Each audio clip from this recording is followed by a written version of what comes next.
Todos y bienvenidos al tramo final de estas conferencias de la Cátedra del Prado. Saben que hubo tres antes de Navidad y ahora retomamos con las tres últimas, con lo cual dará concluida esta cátedra. Y nada, no les voy a decir nada más. En la última conferencia pues había un personaje fundamental que era Giovanni Battista Bucchi y aquí volveremos a verlo en la conferencia que hoy impartirá Elisabeth Kropper, que lleva por título Guercino y su respuesta a Bucchi y el clasicismo romano. Muchas gracias.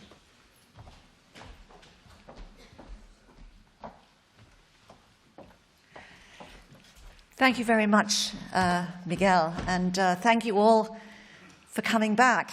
It feels very good to be back in Madrid and at the Prado, and I look forward to picking up more or less where I left off in November with this series of lectures in which we've been taking a close look at paintings by the great 17th century masters of the Bolognese school here in Spain and especially in the Prado. And as a way of deepening our understanding, I've also been exploring the wider view provided by contemporary Italian criticism, especially as voiced by the Bolognese Carlo Cesare Malvasia, the much maligned, but I would argue irreplaceable and profoundly important author of the Felsina Pittrice, published in 1678. Now, in November, if you can remember, we began to look at two of the painters Malvasia particularly admired in the first generation to be trained by the Carracci. That is to say, Guido Reni and Domenichino, whose portraits from the Felsina you see on the screen. My choice was determined by Malvasia's own identification, following Francesco Scanelli, of these four artists as representing each in his different way the best qualities of painting as developed in the Carracci school. So tonight and next week, I'll be talking about the other two members of Malvasia's quadrumvirate. First, Francesco Barbieri, the bottom left there, who was born in 1591 and dies in 1666, and then Francesco Albani, 1578 to 1660. And from now on, I'm going to be referring to Barbieri by the nickname Il Guercino, or the Squinter, that he was given on account of his misaligned eye, which was perhaps the result of a childhood shock, according to his brother. According to his brother, who said that a nurse had left him unattended and he had a fright and his eye was forever misplaced.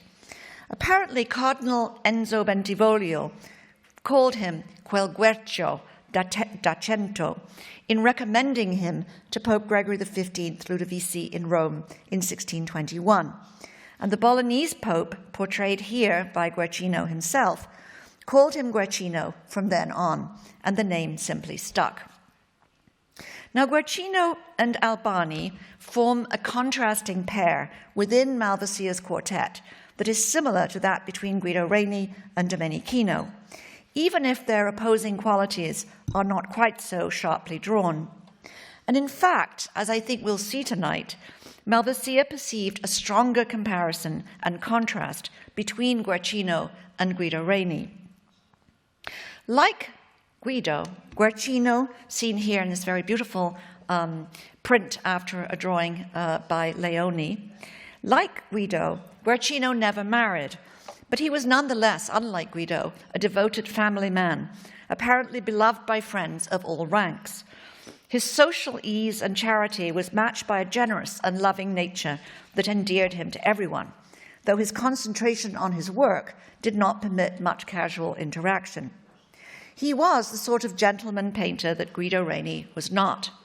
He lived honorably and died like a saint, leaving his testament in perfect order, something we know Guido conspicuously failed to do. In death, however, both artists chose to be buried in capuchin robes, and it was said both died in a state of virginity.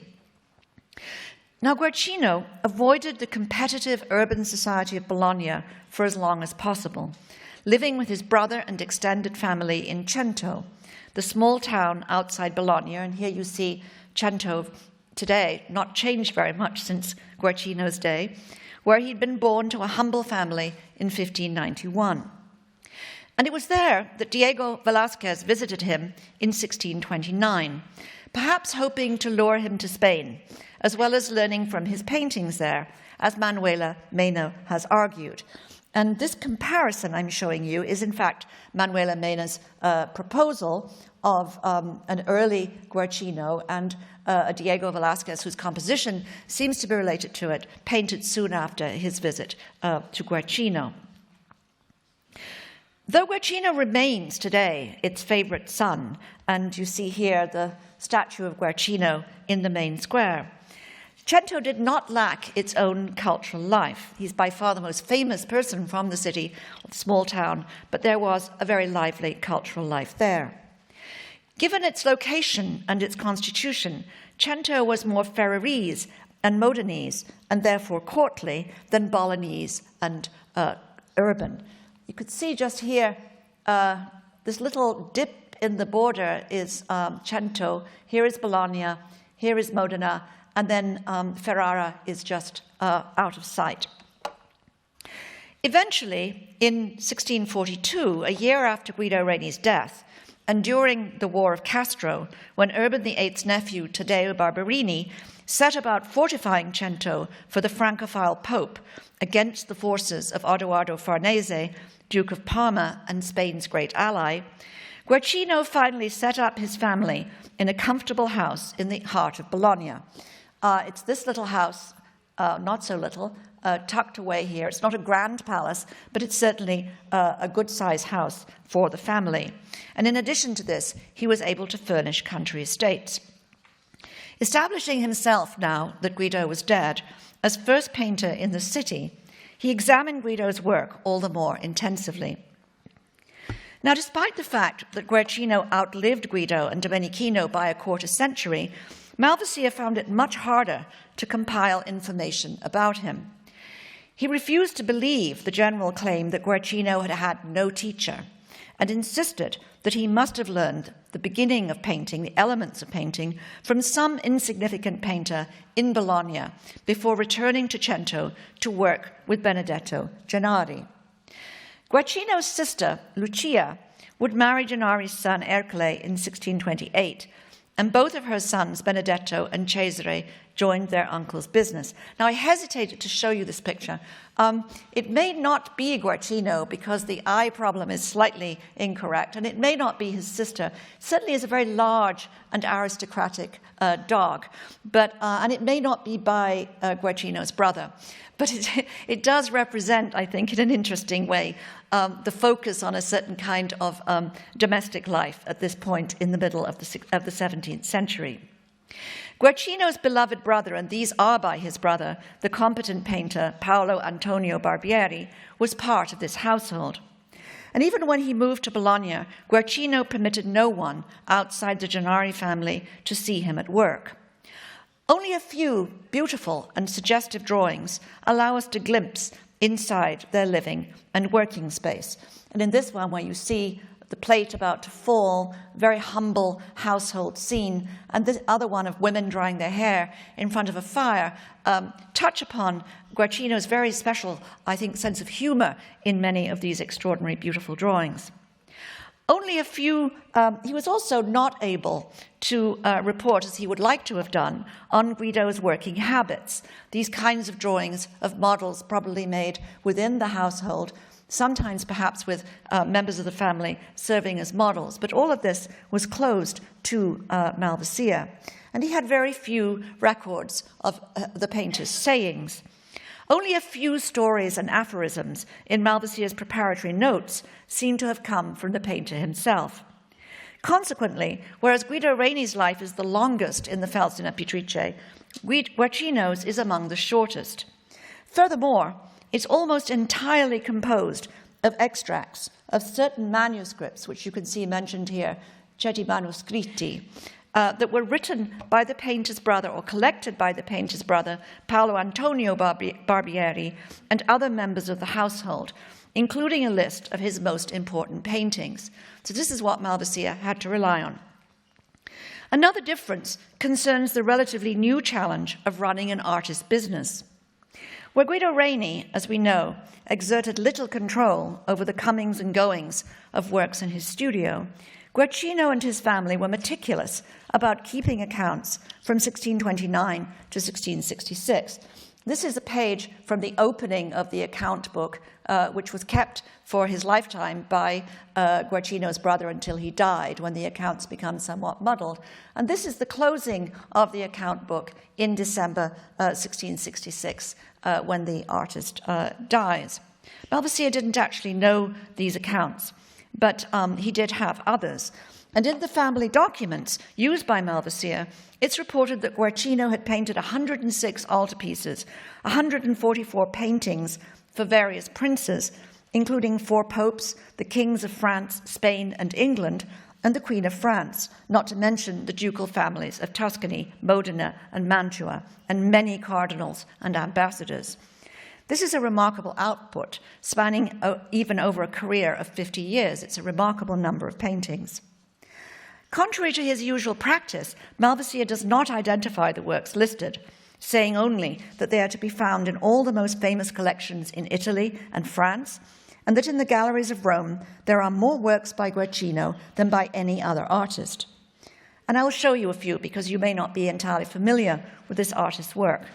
And they included, of course, the very famous Et in Arcadia Ego, which was so important for this theme treated by Poussin later in the century, which was then in the Barberini collection. The marvelous Death of Dido, painted for Marie de' Medici, but purchased by Cardinal Bernardino Spada, as well as such altarpieces as the Saint Petronilla for St. Peter's. Very, very large painting, and I'm afraid very blue in this image. And the Penitent Magdalene, which was once in Santa Maria Maddalena delle Convertite al Corso, and you see now is in the Vatican. A remarkable number of great works by Guercino remain in and around Bologna and Cento today, especially religious commissions, though I must point out here there is now one fewer after the shocking theft of this altarpiece from San Vincenzo in Modena in August 2014, and never been traced in the past 2 years. Malvasia, following his policy of ocular inspection, which he required as a good lawyer, surely visited them in compiling his guidebook, Le Pitture di Bologna, which he published in 1686. Others visited them too, following his example. Johann Wolfgang von Goethe, who thought Guercino, quote, healthy and masculine without being crude, admiring his brushwork and colour, made a detour, specially to Cento, in October 1768, to see Christ appearing to the Virgin. He saw in the risen Christ's sad expression and Mary's tenderness a memory of their mutual suffering that had not yet healed. Her touching of Christ's side, however, he found horrible and spoiled the whole picture for him. Goethe loved Guercino only in spite of his subjects, mostly religious. And he especially admired the Madonna and Blessing Child, also still in Cento, because it was, quote, a happy idea. The English painter J.M.W. Turner made his own record of this famous work in 1802, when it was in the Louvre, taken there after the conquest of Italy by Napoleon, as he did of the artists Venus, Mars, and Cupid, painted for the Duke of Modena, but then, in fact, as you can barely see here, thought to be by Domenichino, but absolutely by Guercino. The British painter, Turner, found both wanting. He found the Virgin listless, the child without grace, though he was impressed by their colour. Guercino had come to be despised by the English for his expression of religious sentiments, and this would only grow as the century went on. Now, Guercino's careful management of his business may explain why hardly any of his works made their way here to Spain. Several did, but did not remain. The marvelous Jacob blessing the sons of Joseph, for example, painted originally for Cardinal Serra, one of Guercino's most faithful patrons, was later given by Cardinal Giulio Sacchetti to Juan Alfonso Enriquez de Cabrera, Almirante of Castile, and Spanish ambassador to Pope Innocent X. It remained in Spain for 2 centuries, but in 1843 it arrived in England, lost to Spain forever. And I'll point out that this was the first Old Master painting published by the influential collector and critic Denis Mann in 1934. And we'll hear more about Sir Denis Mann in a moment. Several paintings by Guercino are to be seen here, however, and they deserve to be better known. And part of the theme of my lectures is to try to call attention to these paintings in the Prado, which perhaps need to be thought about in greater depth. The liberation of St. Peter, brought from the Marchese de Ensenada by Charles III in 1768, is, as we shall see, an important work, probably from Guercino's first months in Rome in 1621-22. This is it, which you will see hanging in the galleries right now. Of exceptional significance are 2 pendant paintings that have been together since their production, although now one hangs here in the Prado and the other in the Escorial. And it would, of course, be wonderful if they could be reunited, even temporarily, at some point. The Susanna and the Elders on the left, and Lot and his daughters on the right, belong to a group of 4 paintings, including the raising of Tabitha, which is now in Palazzo Pitti in Florence, and the return of the prodigal son, that were painted for Cardinal Alessandro Ludovisi, Archbishop of Bologna, in 1617-18. In his unpublished Scritti Originali, Malvasia records that Guercino himself had told him that he'd painted a prodigal son, a Lot, and a Susanna when he was 26, which points again very firmly to 1617. And these works are, in fact, the very earliest canvases by Guercino that we can document and date securely. Now, in many cases, such a fact might be a mere curiosity of interest only to real specialists in the field. But for us, however, I think Malvasia's record of these pictures opens up an unusual, even unique aspect of Guercino's career and critical fortune. When Guercino was rediscovered after all of that criticism in the 19th century, in the 20th century, it was the powerful chiaroscuro and seemingly unaffected naturalism that characterize our 2 Ludovisi paintings, wonderful moonlight in this painting, and their companions that was most appreciated, rather than the more rhetorical and even pious stance of Guercino's later work. In 1920, in a path-breaking essay entitled Il vero Guercino, or The True Guercino, Matteo Marangoni championed the sincere, pre-Roman, authentic Guercino seen in the Prado and Escorial paintings. And those are the 4 paintings, and here we have this early Madonna on the right, championed by Marangoni against such works, later works, as the Purification in Ferrara. And these works, these later works, he believed to be infected with Caracci's classicism, by which he means a more Roman, ideal, and Raphaelesque style, and with what he saw as the cold, repetitious, cerebral manner of Guido Reni. Marangoni's dismissal of the whole Caracci school fueled the fire of the most influential modern rediscoverer of Guercino, the Anglo-Irish scholar Denis Mann, whom we've met before, even in my first lecture. And here he is in book form. His studies in Seicento art and theory, published in 1947, set out to rehabilitate the artist whose work he genuinely loved, collected and promoted, by focusing on his early manner and the causes of what he saw as its lamentable change. Under the powerful influence of the German scholar Heinrich Wölfflin, Mann also embraced Marangoni's idea that the true Baroque style was in general natural and spontaneous, more like Rubens, and that the more linear and orderly compositions of a Guido Reni, a Domenichino, or a Poussin were classical betrayals of the movement toward the freedom of the Baroque. Contrasting a work such as the Elijah Fed by Ravens, which is a marvelous painting that Denis Mann also owned, with the purification of the Virgin, and this is one of his key comparisons, Mann concluded that the earlier work succeeds in ways that the latter does not, there being a fundamental accord between the artist's temperament and his early style. In the later work, he writes with characteristic vigor, "The artist seems out of his element, like a duck out of water," end quote, painting in a way more natural to Guido than to himself. Tout court, Mann concludes, may not the true Guercino be the young Guercino? Now, Mann dated Guercino's style, change in style, quite specifically to the artist's stay in Rome during the brief Ludovisi papacy that lasted from February 1621 to July 1623. We've seen this portrait before by Guercino, so I show you another one by Domenichino, which also includes his influential nephew, who exerted power in this very, very brief period of the Ludovisi papacy.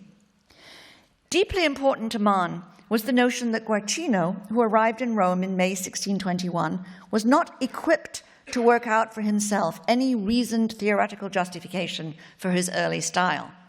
That's to say that the change from a style that was spontaneous and natural to him must have had an intellectual rather than an intuitive origin, one that therefore had to come from an outside influence. Now, at the heart of Mann's argument, his opposition of spontaneity and intellectualism, is a figure with whom we're already familiar, at least those of you who heard my lectures in November. That's to say, Giovan Battista Agucchi, friend to Annibale Carracci and Domenichino, who was appointed Secretary of State to Gregory XV the day after his election. And I remain firm over the last few months in my continuing to give this to Domenichino, but as you know, some people think it's by Annibale Carracci. Mann had rediscovered the fragmentary treatise on painting that Domenichino and Agucchi had put together, and he saw how important it was for later writers, especially Giovan Pietro Bellori, here on the right, and we're going to meet Bellori in some intensity in Lecture 6. Bellori, who embraced Agucchi's central point that painters should represent things according to an idea of perfected nature, based on the imitation of select artistic models and the antique, and not on the direct imitation of natural appearances. This proved foundational for the classicism of the beau idéal, and we'll discuss that in Lecture 6. Mann proposed that some sort of official artistic atmosphere, as he put it, at the Ludovisi court, sustained by Agucchi's ideas and exemplified by Domenichino above all, led Guercino to betray his natural manner. Plucked from his native soil, the story goes, he was weakened by his stay in Rome, and from this he would never truly recover. And this is a comparison, obviously, of the same subject. The early one, the painting in the Escorial, which is full of movement and chiaroscuro, and this one in the Louvre from the early 1650s, in which we have a much more plainer arrangement of the figures and much less powerful chiaroscuro, although still with very strong sense of color. Mann's thinking was closely linked to his crusade to dismiss any idea that the Carracci had embarked upon their reform of painting by imitating the styles of other artists in a critically self-conscious way. Mann's views over Guercino's later work softened over time. And again here, the Prado painting with its full, wonderful moonlit chiaroscuro, and then painting in Parma with much more spacious and plainer composition. And Mann's views changed quite a bit, as many of these paintings were in fact cleaned and conserved, and he did soften his views. But his insistence on the extraneity of critical thinking to the artist's own work and his lack of sympathy for his stylistic direction made it very difficult for a fresh understanding of the painter to evolve. And in fact, there's been surprisingly little reassessment of Guercino's critical fortunes in the last decades. The sense that Guercino's style underwent a significant change, if not one so precisely timed, was expressed in his own day, as Mann recognized. And I apologize, this is another little beautiful picture that belonged to Mann. It's not as dull as it looks here, and again contrasted with a work from the 50s.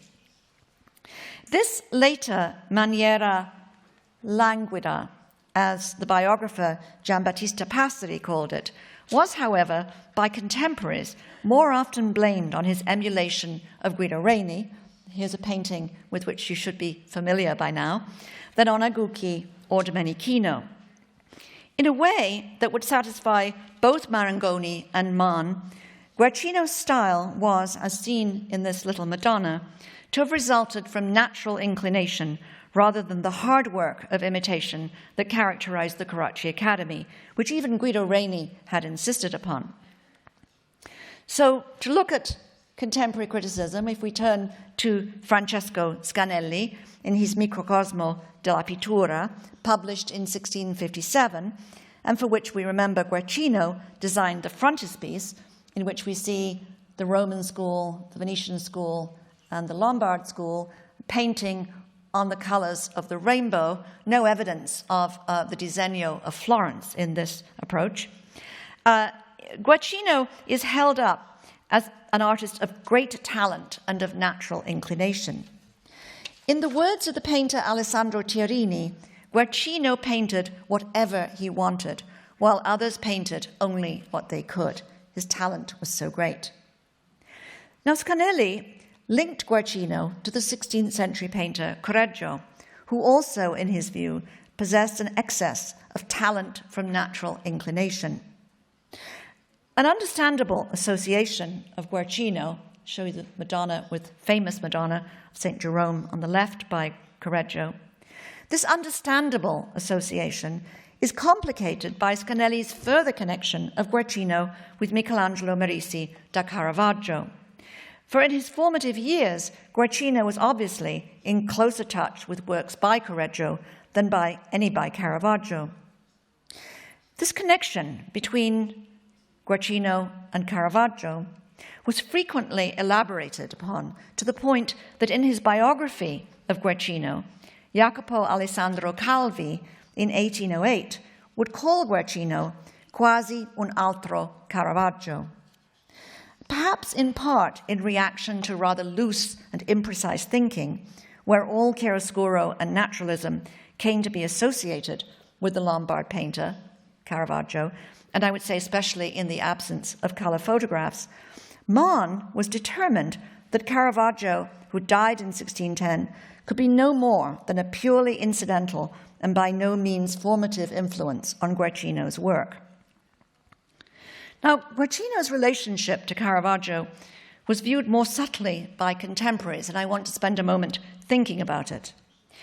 Guercino often designed his compositions around half-length figures, a format notably preferred and popularized by Caravaggio. This more of a three-quarter length, but certainly not a full-length standing figure. Most especially, he implemented, as Malvasia put it, suo strepitoso e robusto chiaro ed ombra, his powerful and strong chiaro, light, and ombra, shadow, in his earlier works, speaking of Guercino here, exaggerating natural appearances as Caravaggio had done by deploying a light source high above his figural groups. And this deployment of a high light source, not exclusive to Caravaggio, but very much associated with him. And Malvasia understood this very well. But such associations with Caravaggio's chiaroscuro were always understood by Seicento critics to have been moderated by the discipline and grace that Guercino derived from his study of Ludovico Carracci and Guido Reni. And his strong colors, and again, I'm sorry, too strong here in the Capitoline reproduction, were always harmoniously tempered in a way that set him apart. These contemporary critics saw, as later critics did not, that Guercino could resemble Caravaggio in some aspects, but not in others. It's time to return to Malvasia and his brief life of Guercino, which opens with an interesting comparison of painting and music. Just as a beautiful voice, writes Malvasia, constitutes 90% of what a singer needs, the rest 1% of course being the music. So a painter who is a great colorist possesses 99% of what is required in a painter. Everyone is grabbed by color, whereas few penetrate the profundities of disegno.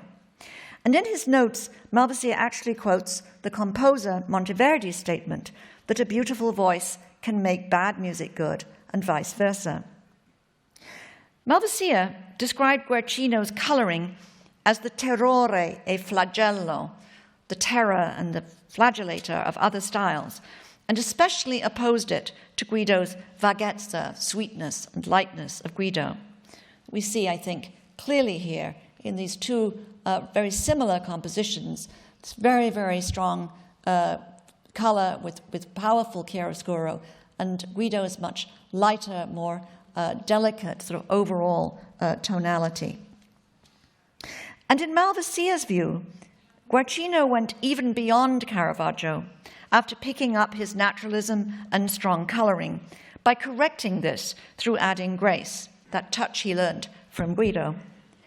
He considered Guercino's coloring a sort of caricature or exaggeration, a terribilità that went beyond the natural.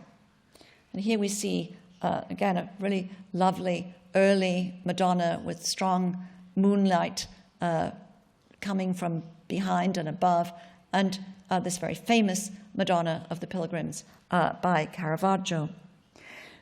Where others softened their colors to harmonize them, the artist from Cento strengthened them, pushing them beyond the limits, but then moderated this so that the excess was pleasing, choosing to paint night scenes, and here we have another night scene by torchlight, or daylight scenes illuminated by the sun.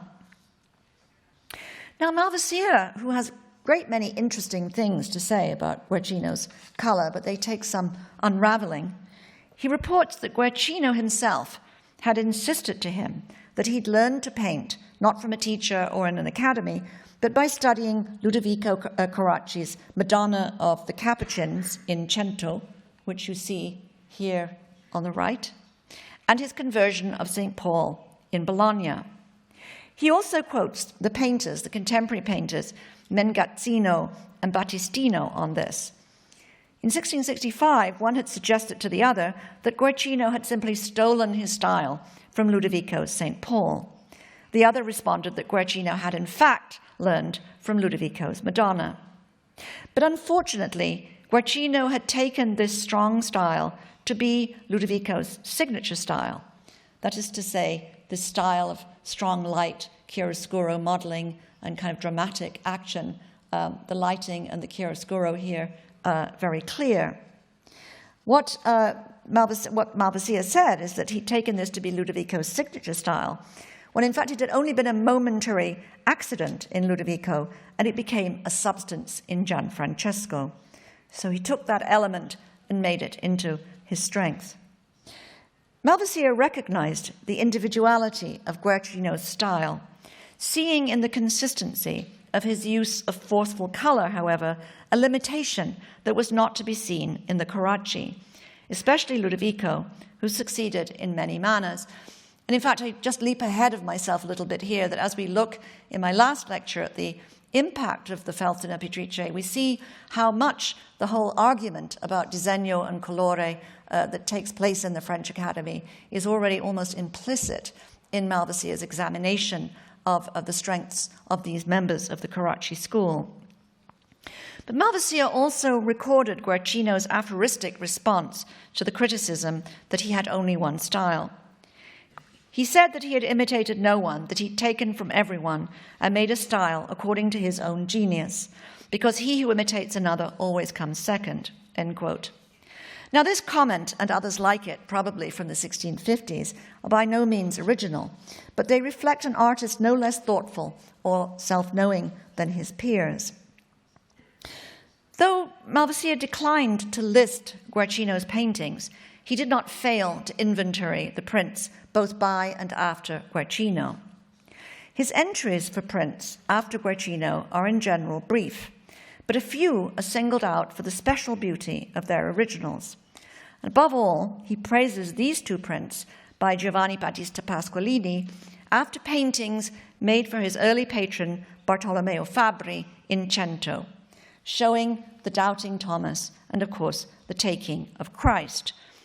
And in his inventory of these prints, Malvasia calls the first one a quadro tremendissimo. It's not quite highlighted enough here. And the second one he calls il superbissimo quadro.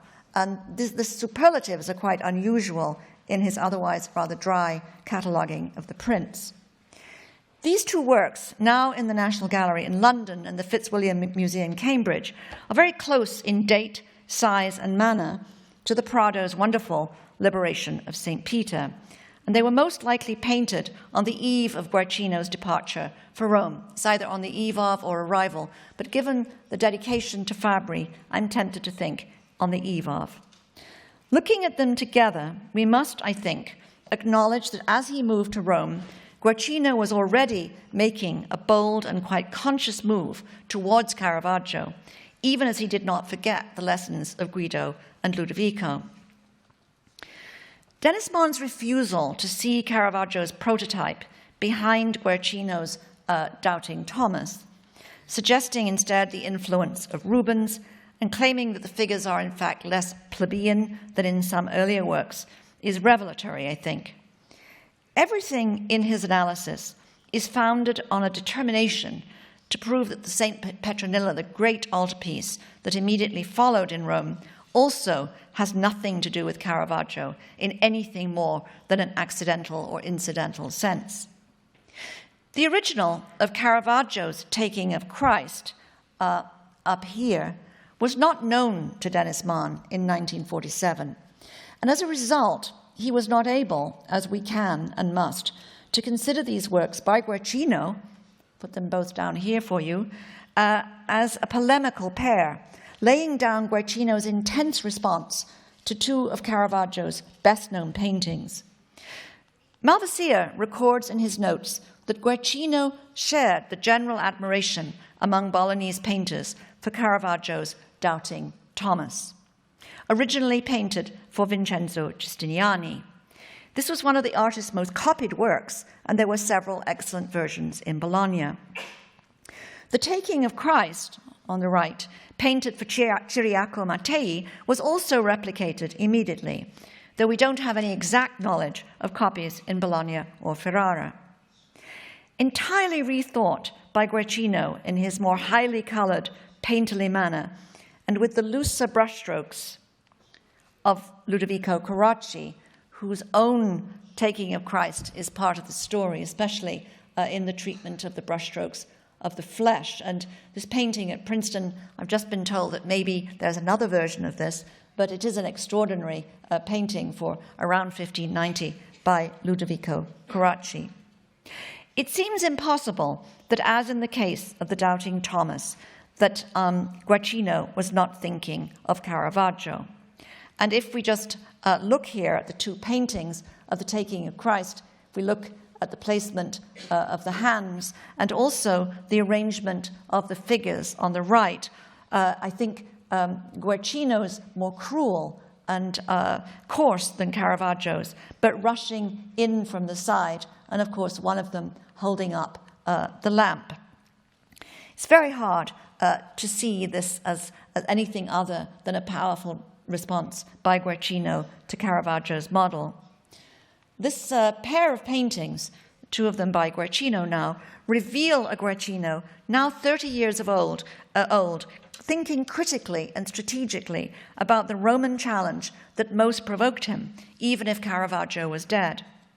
Already in his early work then, and up to the moment of his arrival in Rome and beyond, Guercino was as capable of judicious analysis of the styles that interested him as any other follower of the Carracci. What resulted, of course, was just as much his own. When many more works by Guercino, and there were 28 of them, including these three, were brought to Paris in 1797, then by Domenichino, 3, Guido Reni, 9, for Napoleon's Louvre, the reason given was that these represented or could represent to a new generation of painters in France the whole career of an artist from age 22 to 72, demonstrating his progress and, in fact, elderly decline. It was not only his mature work that was appreciated, but also, for example, his response to the Carracci and Caravaggio in his early years. And of course, these paintings, you see sort of Caravaggesque dirty feet and very strong sense of Caravaggio in this also, but of course, with close relationships to the Carracci. And although these were returned to Cento and Modena, they were among those taken to Paris by Napoleon's commissaire. Now, this evolution of Guercino's style had a mysterious beginning, continues to have a mysterious beginning. Malvasia insisted that Guercino must have had a teacher, and it's indeed hard to believe that his beginnings were as unconventional, even miraculous, as some claimed. On miracles, first, according to the family records, had come the boy's feat of painting a Madonna di Reggio, or della Chiara, on the facade of his house at the age of 8. By spontaneously representing this miraculous image, Guercino participated, even as a boy, in its power. That no longer exists, but here is the more sophisticated representation of the image of the Madonna della Chiara made when he was 27.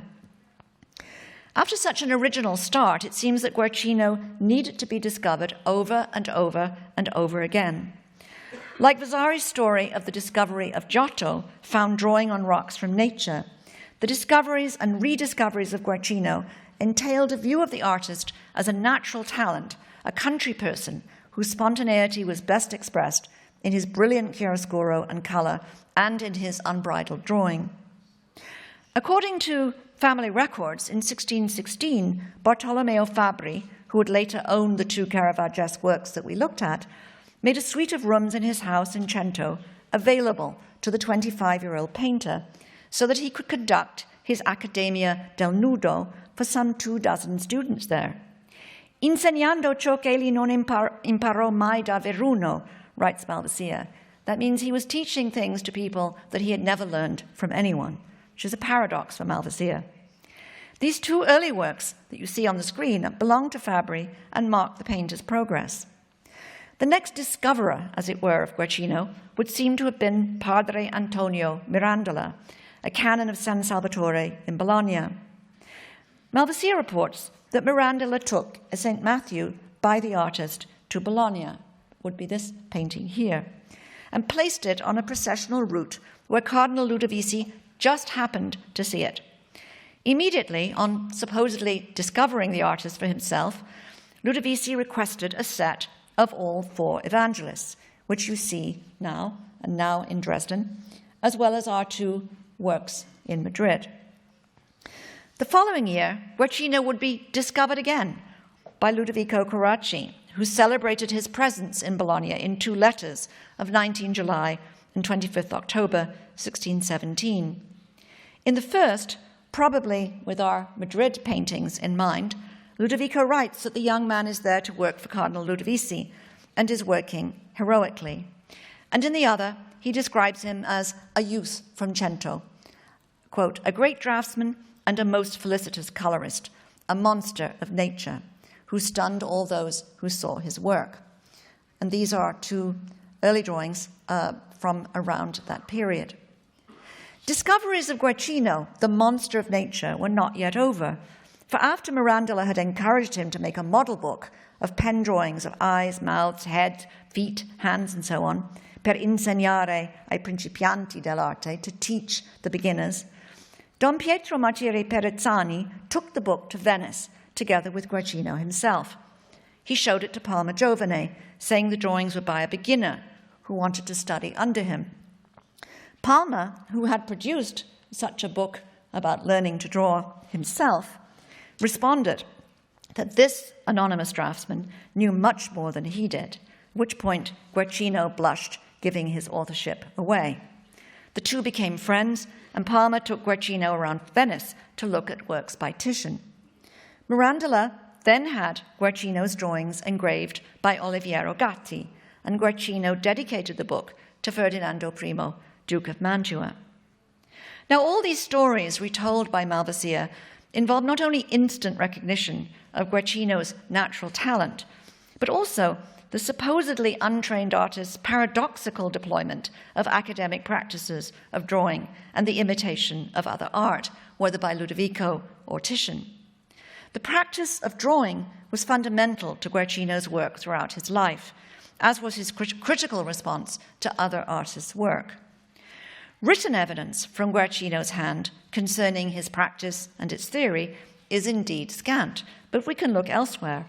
And viewed without prejudice, the paintings can tell us a great deal about that critical stance, especially in the 1650s, when Guercino was in a unique position to reflect, notably in conversations in Bologna with Charles-Alphonse Dufresnoy and Francesco Albani, but also with the younger generation. In 1660, Raphael Trichet-Dufresne dedicated to Guercino a copy of the 1651 Paris edition of Leonardo da Vinci's Trattato della Pittura, inscribing in it that it was a gift, quote, to the most famous painter of our age, of a work by one of the most famous artists of the past. In this lavish volume, Guercino would have found much of interest, especially concerning the creation of relief through chiaroscuro and color. In return, Guercino gave Trichet-Dufresne his most precious presentation of Jesus in the temple, which he'd originally made in 1623 for his friend Fabri in Cento, but which came back to him and which he eventually kept in his own bedroom, never wishing to part with it. One precious piece of evidence of Guercino's self-fashioning is the Amor Fedele, which is now in the National Gallery of Art in Washington, that he painted for the Venetian collector Giovanni Donato Correggio in 1654-5. Brushes in hand, the artist presents a painted illusion of an easel. It's very strange standing in front of this painting because the illusion is quite powerful, depicting on the canvas a giant Cupid who lightly restrains a greyhound, nose in the air, ready to follow scent. In the foreground is a square block of stone with a snake of eternity carved upon it in high relief, which recalls very strongly the image of eternal love in Otto van Wien's Amorum Emblemata, a very, very popular emblem book of 1608. And we see here Cupid with the circle of the snake and the title of Eternal Love. Dog, serpent, and stone all emphasize the faithfulness of the painter to his patron, for whom he also painted an Amor Virtuoso in 1654. Here, Amor, surrounded by the attributes of sculpture, music, and painting, holds aloft a book of songs. But as in the self-portrait, it is always the painter's colors that bring everything alive. Another allegorical work from the 1650s, La pittura e il disegno, painting and drawing, was painted for Principe Ludovisi in 1656, and it's now in Dresden. Again, we have a canvas on an easel on which Amor himself lies sleeping.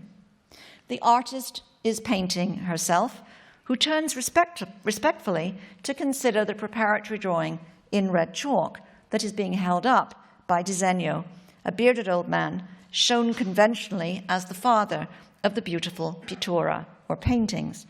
And I just wanted to show that this is one of Guercino's favorite media, spanning the divide, as it does, between drawing and color, and he represented it within his paintings more than once. This question of the relationship of Disegno and colore comes up again and again in Guercino's work. After the death of Guido Reni in 1642, Guercino was now caposcuola in Bologna, and the painting of the sleeping Cupid within the canvas may be read as a tribute to the late master, whose much copied life-size sleeping Cupid was then in the collection of the Duke of Modena. And this painting is in Modena. There are many, many versions of this painting. I'm not sure that any of them have really been established to be the original, but it gives you some sense of the reference that Guercino is trying to make.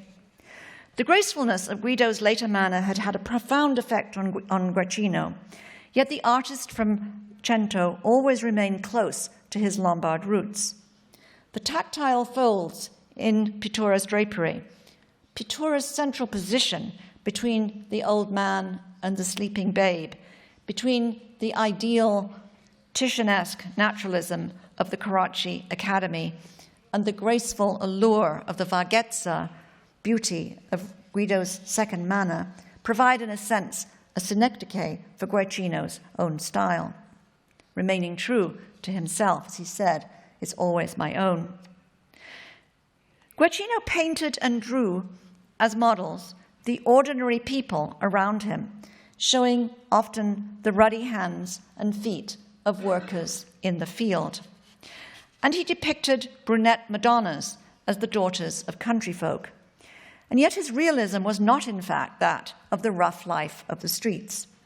And nor, more to the point, was Cento, just 35 kilometers from Bologna, 38 from Modena, 35 from Ferrara, perfectly placed, a rustic or pastoral outpost. This is a different map in which you see Ferrara very clearly, and then this little loop which includes Cento, Bologna, and Modena. Guercino could ride to Bologna within hours. When he fell into a depression on the death of his brother, the Duke of Ferrara sent a carriage for him and insisted that he stay with him at court. In a remarkable study, Shilpa Prasad has shown how vital was theatrical performance in the little town of Cento, partly because of the proximity to Ferrara, but also as a result of the support of the same Bartolomeo Fabbri, who provided Guercino with his studio for a drawing academy. And this is a remarkable drawing in the British Museum, which depicts a stage set with an audience, the kind of performance that Guercino not only watched, but also designed. And among others, one account of the 1620s records him painting sets for the production of I Figliuoli di Aminta in Fabbri's theatre. And we're able, in other drawings, to plot his interest in the Commedia dell'arte, where the chamber pot is being poured over this poor man's head, and also the theatrical nature of popular festivals, whether in Cento or in Bologna. These performances of musical theatre were inspired by new interpretations of Aristotle's dramatic theory, especially by Castelvetro, who provided the first Italian translation of the Poetics in 1570. And in a drawing such as this, which may be related to a theatrical performance, one can almost hear Dido's lament, as she is obviously not about to pierce herself, but with fluttering drapery and her hand gesturing in song. According to Castelvetro, in his translation of Aristotle, actors or rappresentatori were supposed to wear contemporary costumes and speak a current vernacular in order to represent the real and the natural. And we see here this marvelous painting in Minneapolis of a kind of theatrical entrance of Erminia visiting the shepherds, who are very much in contemporary dress. Whether richly costumed, as we've seen in the death of Dido, whether somber and tragic, which the curtains are drawn on the death of Cleopatra, secular or religious, this painting is in the Prado in rather perilous condition, but it is nonetheless, I think, an extraordinarily beautiful composition. Guercino's figures throughout his career are perfectly posed actors, completely three-dimensional, but never truly illusionistic. For even before the Roman interlude, their gestures and compositions are always gauged to suggest a relationship with an audience. This theatrical distancing, quite unique to Guercino, became increasingly powerful with time, even as theatrical performances themselves shifted from pastoral to tragedy. Now, I want to close. I began by talking about the important early datable works here in Madrid, and I want to close with a direct comparison between Guercino and his chief rival that is before our eyes here at the Prado, or at least I hope it will be one day when the galleries are reinstalled. On August the 30th, 1660, Camillo Massimi, seen here in Velázquez's 1650 portrait, wrote from his country estate to Giovan Pietro Bellori in Rome, describing paintings he remembered seeing in the Spanish royal collections when he served as papal nuncio for Pope Innocent X in the 1650s. He recalled two small works in the Alcazar that he himself had presented to the king. One by Guido, the other by Guercino. They're just about the same size, small, 105 by 80, 99 by 75 centimeters. But they date, actually, some 20 years apart. Guido's work is usually assigned to the later 1630s, just a few years before his death in August 1642. Its high-key palette and sketchy, simple modelling link it to such works as The Rape of Europa, which was actually formerly in the Marne collection, and especially, given its subject, to the Fortune. In the better version of this popular work, Guido shows Fortune scattering coins from a purse. The goddess flies behind the globe, and a little Cupid grabs her drapery and hair in an effort to slow her triumph. Van Veen's Cupid, in that same emblem book, is more typically going for the forelock, because if you miss opportunity, she's bald behind. But as usual, Guido, grabbing from behind, wants to have it both ways. The palm and the golden scepter in her hand stand for the power and immortal fame that Fortune can bestow, in addition to riches and power. Guido's Cupid, given to Philip IV by Massimi, is a fragmentary relative of these works. The Gennari family account book shows that Guercino received payment in Spanish dobles from a Padre Salvatore of Piacenza for an amor virtuoso in June 1654. In addition, he was paid for 25 ounces of red lake and 21 ounces of lapis lazuli to make ultramarine. Payment for expensive pigment, which we can see here in the sky and in the curtain, is notable, I think. It's not unusual in the account book, but it's notable in the commissioning of such a small work. It's tempting to see in this a reflection of Massimi's wishes to commission an especially precious gift for Philip IV, a sumptuous companion for Guido's amour that he had somehow acquired. The red lake curtain and the ultramarine sky were as impressive as could be, even if the work was small. As the scholars Lisa Bevan and Tommaso Falconieri have noted, the king made Massimi linger for more than a year in the countryside in response to the previous nuncio's invidious charges that Massimi was a supporter of the pro-French Barberini. By the time he entered Madrid in May 1655, Innocent X had been succeeded by Pope Alexander VII. As a gift put together in late 1654, the paintings constituted a delightful diplomatic jeu d'esprit nonetheless. The rosy dawn of Guido's sky is opposed by Guercino's darker hue.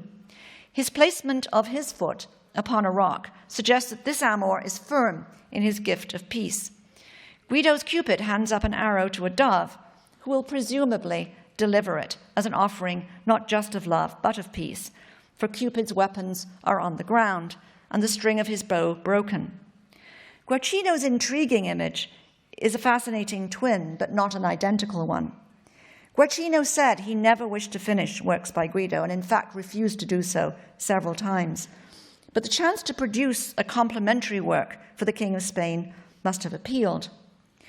Guercino also had his own reservoir of painted images of love to draw upon, whether shooting at us under Venus's instruction, or piercing a little heart as a way of taming Mars. But in this case, he refers not to his own work, but to Guido and his amour, as well as to the emblematic tradition that included not only, as in the Amor Fidele, Van Veen's book, but also such works as Titian's Triumph of Love, whose original format was that of a rectangular portrait cover, and which was also painted with precious ultramarine.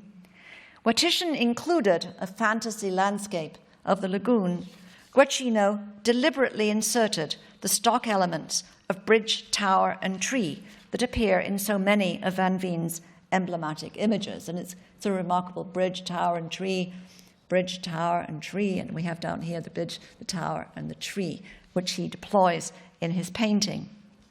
Another of these emblems shows how love does not cede to riches, love stamping on coins and jewels and many, many precious things. And Guercino's specific image of emptying coins from a purse echoes Guido's Fortuna, as does the globe. All this could signify, quite simply, the liberality of love, or love's conquest over riches. Yet the very specificity of these coins, which has long been noted as Barberini treasure, bearing the head of the Pope with whom Massimi had been associated, implies a more topical reference.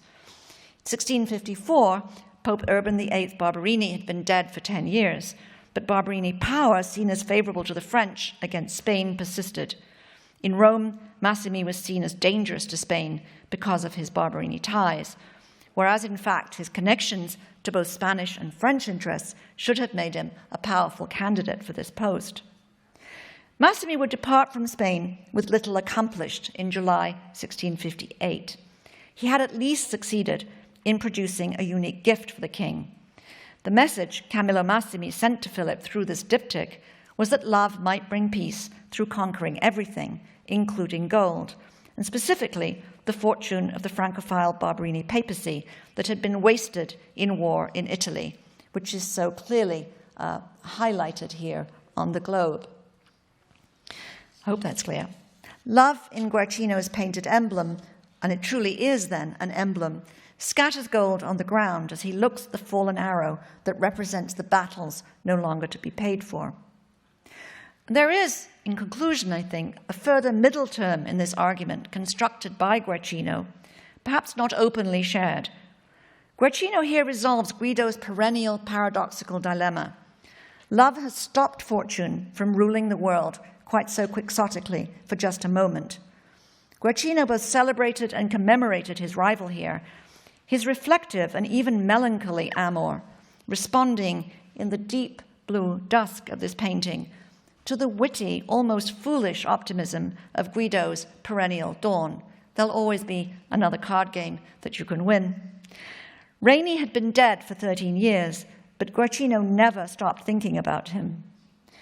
Guercino, as we've seen, was known for his ability, Guido Reni was known for his ability to paint sublime grace, and yet he insisted upon the importance of hard work in the formation of his style. The earthy Guercino provided the perfect foil to this, seemingly able to do everything without training or effort. Painting steadily all his life, whether interrupted by Velázquez or the Queen of Sweden, Guercino was constantly refining his style, and with the example of Guido Reni always before him. His move into Bologna may indeed have been determined by threats of war, but it was not unrelated to the death of his great contemporary. It was as if, as Pablo Picasso said on the death of Georges Braque, he would now have to paint for both of them. However much he looked at Ludovico Carracci and all the others, including Caravaggio, it was in the end his temperamental opposite, Guido Reni, who most inspired and challenged the painter from Cento, and with quite extraordinary results. Thank you.